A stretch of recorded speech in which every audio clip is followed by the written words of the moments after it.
The news you can count on. Mayport to Ponte Vedra Beach. The Island Times News Update begins right now. Here's Tom Patton.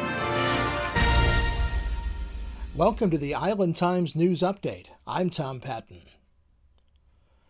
The city of Neptune Beach has come to a resolution in its dispute with former city manager Jim Jarboe.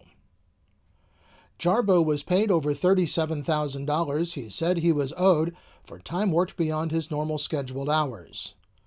During a search of public records for an unrelated public records request, 3 payments from accounts not normally used for such reimbursements were brought to the attention of Mayor Pruitt. She asked through City Attorney Patrick Krachowski in very strong terms that the money be repaid. Krachowski said at Monday night's meeting that they could not discuss the issue in the shade because the city was not actively engaged in litigation with Jarboe. Jarboe said through his attorney Harry Cox that the council had approved the reimbursement during a regular council meeting when Jarboe had announced his plans to retire in March, and cited the meeting minutes in which the council had approved the payments.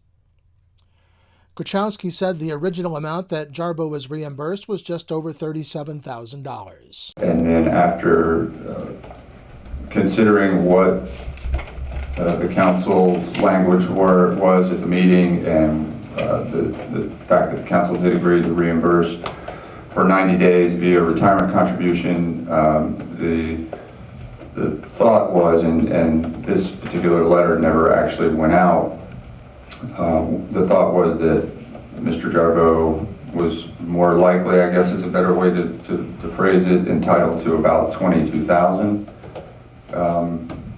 in reimbursement. That would have been the most that he could have put in his retirement accounts, which is what he originally asked for. Krachowski said it was not normal for a salaried employee to be eligible for comp time reimbursement in the same way that union employees are. Councilor John Jelly wanted language added to the agreement resolution indicating that Jarboe was entitled to some of the funds he was paid, but also that the parties agreed that Jarboe had acted in a deceitful manner to obtain those funds. Krachowski said if that word was added, it was unlikely that Jarboe and his attorney would accept the settlement agreement. Vice Mayor Richard Arthur recommended striking that entire segment from the agreement letter, which also alluded to confusion and lack of clarity concerning the reimbursement to Jarboe, and that language was stricken from the final resolution. However, Mayor Harriet Pruitt voted against accepting the resolution, knowing that the rest of the council was planning to vote in favor. I feel like that we all are not really 100% happy with this, but it is in the best interest, I believe, of the city to go ahead and settle. I think that's the right thing to do. The final vote was 4-1 in favor of the settlement agreement, under which Jarboe agrees to donate $10,000 to the city for improvements in Jarboe Park. That donation will be tax deductible for Jarboe should he choose to claim it on his taxes. City Manager Andy Hyatt said the donation would be placed in a separate account so that it would be obvious on the city's books. The city of Atlantic Beach has set a fairly aggressive timeline to hire a new city attorney following the resignation of Rich Commando from the post. At the City Commission meeting Monday night, Atlantic Beach Human Resources Director Kathy Berry proposed a schedule for hiring a new city attorney that has contract negotiations occurring in early March. Berry originally proposed that the request for proposal go out January 26th, with responses due from applicants by February 24th at 3 p.m. The bids would be opened publicly at 4 p.m. that same day. She said she would then review the applications and narrow the field to not more than 10 candidates that would be reviewed by the commission. Berry recommended that because of the tight timeline that the finalists be asked to come to the commission chambers for a special called meeting in which they would make a presentation to the panel before the finalists are chosen, and then the field would be narrowed down to 2 or 3 candidates who would come to the next meeting to make a more in-depth presentation. But when it came to scheduling the final meeting, Commissioner Blythe Waters said she had a conflict with meetings for February 29th and March 7th. She and her husband will be out of the country on those dates, and she wouldn't be able to attend the meetings. To accommodate Waters' schedule, the first meeting was shifted to Thursday, February 25th, and the final meeting to select a city attorney was pushed to March 8th. That only gives those attorneys selected to attend the initial meeting about 24 hours to prepare to meet with the commission. Berry said the RFP requires candidates to live in Duval or one of the surrounding 4 counties, so travel should not be an issue. The commission agreed to the timeline, and the RFP is now open. Atlantic Beach also completed its annexation of the Atlantic Beach Country Club Monday night. The commission passed a series of 3 ordinances completing the annexation, including changes to the city's comprehensive plan and a designation of the property as a special planned area. Mayor Mitch Reeves noted that this is the first annexation of property in Atlantic Beach since Ocean Walk was brought into the city. This is an exciting time for Atlantic Beach, and it's not just this commission. The previous commission did a lot of work to get this annexation through. We just, they started the ball rolling, we've closed it, and have got it. It has passed, so I guess tomorrow or when we sign the papers tonight, or how it does. We have new residents, and we have not had an annexation in Atlantic Beach since 1987. We brought in about 1,135 new residents in 1987, and that was Ocean Walk in that area.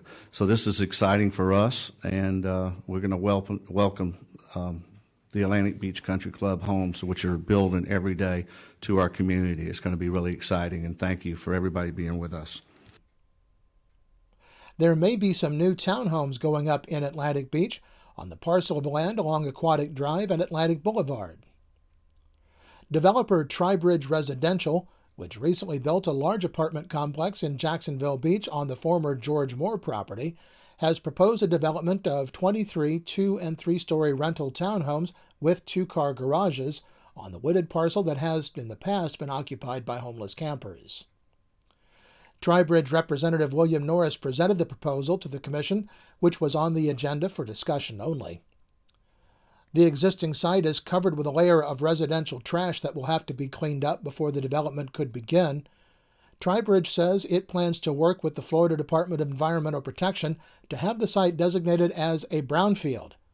The existing trees would have to be removed from the property to facilitate the cleanup, according to information from the city. They've also proposed improvements to the dog park adjacent to the parcel. But a larger issue may be flooding. The developer has proposed expanding the size of the existing retention pond in the area, but Commissioner Jimmy Hill said that just expanding the pond would not be adequate in a major event like the one that occurred in November. Norris said the designers had a plan for handling the water. We will be required to put the finished floor elevations of of all of these new units. I believe it's 6 inches above the flood elevation. I'll show you a video that'll concern you greatly. So understood, and I've seen similar. So that obviously we're building a product that we're going to be a long-term owner in. So it is in our best interest to make sure that our design team takes that into account when they're setting the elevations, and ultimately the elevations that are presented would be reviewed by multiple, authorities having jurisdiction. I'm in the St. John's River Water Management District. Norris said that 4 similar units in the Blue Water development in Jacksonville Beach were renting for about $2,500 a month, and that rents in this development would be similar. Hill said he felt like the project should continue to be discussed, but there are still a lot of questions to be answered before any decisions could be made. When we come back, the Transportation Planning Organization has released its pedestrian and bike path plan for the beach communities. This is the Island Times News Update. The news you can count on. The Island Times News Update will be right back. Beaches Academy Child Care Center in Jacksonville Beach has been offering affordable, loving child care to families in the Beaches communities for 35 years. Conveniently located on Penman Road, Beaches Academy offers care for children from infants through preschool, with programs that encourage learning and outdoor play. Our affordable tuition means families can get quality child care at a price that fits their budget. Contact Beaches Academy at 246-3885 and schedule a tour of our center. Beaches Academy, the child always comes first. Charlie's Tropic Heating and Air Conditioning in Atlantic Beach offers a full range of residential and commercial heating and air conditioning services, from new installation to replacement and remodeling. Charlie's Tropic Heating and Air Conditioning can keep your home comfortable year-round, and they offer preventive maintenance contracts to keep your system running at peak efficiency. Charlie's Tropic Heating and Air Conditioning is an authorized Bryant dealer and will service all brands. For year-round comfort in your home or business, contact the original Charlie's Tropic Heating and Air Conditioning at 241-1788. Welcome back to the Island Times News Update. I'm Tom Patton. The North Florida Transportation Planning Organization has released a 312-page report from the Duval County Beaches Bicycle and Pedestrian Focus Area Study. The report includes proposed routes and recommended facilities. The project identified a comprehensive network of bicycle and pedestrian facilities around the beaches communities. It recommends the best, most comfortable routes and the most direct routes between major community destinations. The full report is available on the TPO website. The Ferry Commission has approved a reopening Ride the Ferry for Free Day, which will be either Saturday, February 20th or Saturday, February 27th, depending on when the ferry gets back in the water. The current estimate for that is Thursday, February 18th. A celebration is planned that may include a band on the ferry. The event would be similar to one held after the ferry's haul-out 2 years ago. Events are also planned at the terminals on both sides of the crossing. Neptune Beach City Manager Andy Hyatt will present his selection for the new Chief of Police and Public Safety Director at the council meeting Monday night. The council is also expected to extend the revocable lease with South Coast Capital, and a discussion of new lease terms planned for the workshop on February 15th. And the council will begin its budget review process at the workshop meeting that will be held immediately following the regular meeting. Jacksonville Beach plans to ask for just over $145,500 from the City of Jacksonville as part of the entitlement funding from the Federal Community Development Block Grant. The CDBG monies must be spent to improve the quality of life for people with low to moderate incomes. The city's portion is utilized to fund the Community Assisted Policing Effort, or CAPE program, and the Carver Center Recreation Program.